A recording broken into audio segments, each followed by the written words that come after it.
passionately concerned for the welfare of Canada that we all love. It would be much easier for me to sit back and say, let others do what I've done my share.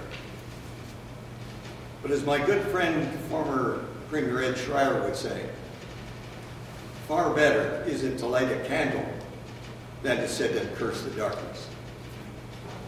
I'm genuinely afraid that Stephen Harper's party, if re-elected, will continue its destructive agenda to reduce or eliminate the positive role of government in our society and transfer more and more power to the marketplace and private boardrooms, where grossly overpaid board members give chief executive officers obscene salaries.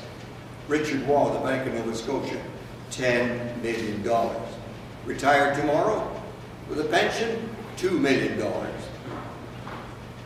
Harper's plan is still to privatize public corporations.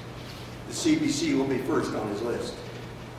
He'll continue to deregulate the marketplace and destroy the Canadian Wheat Board, since after all that's one of the requests of his good friend Brian Mulrooney, who is a director of Archer Daniels Midland that I referred to earlier. Our successful marketing boards in the agricultural sector would be destroyed if he had a complete majority. Our banking industry had not been deregulated simply because he had a majority in didn't have a majority in Parliament. Stephen Harper wants absolute control to carry out his agenda. Good people, including good progressive conservatives like the late John Diefenbaker, whom I got to know personally, must stand up and, like me, speak out against Harper's American-style conversion of Canada. But there are interesting people speaking out. Recently, I got an email from a friend. And in that email, a senator, a former senator, a conservative senator from Alberta, Tom Banks, castigates the Harper government. I read one paragraph. Over the past few years, Mr. Harper's government has quietly engineered so many changes that there are some ways in which our country is barely recognizable. Many of us don't yet realize the extent of those changes because many of them have been brought about very carefully and gradually, almost imperceptibly in some cases. What's the technique? The technique is to starve the public function. Take the money away. How do you take the money away? Well, you lower taxes. So then the government says, we don't have money for those programs. We have to cut those programs. I hope that you will have received a copy of my leaflet. In that pamphlet, you'll read of my personal commitment to dedicate to you my energy and passion for social justice.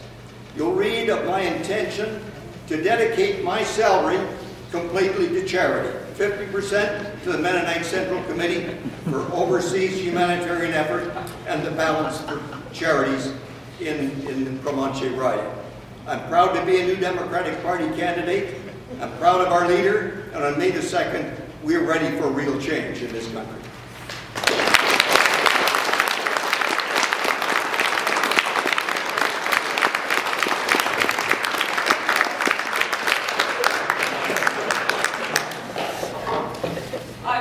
That concludes our evening. I would like to take this opportunity to thank all the candidates for taking time out of your busy schedules to come and join us tonight, for your thoughtful responses, and I'm sure glad I didn't have to use this.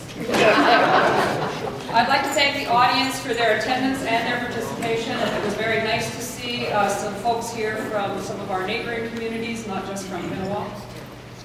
This was an all-candidates night for Provencher riding, so we're very happy that we had the attendance that we did.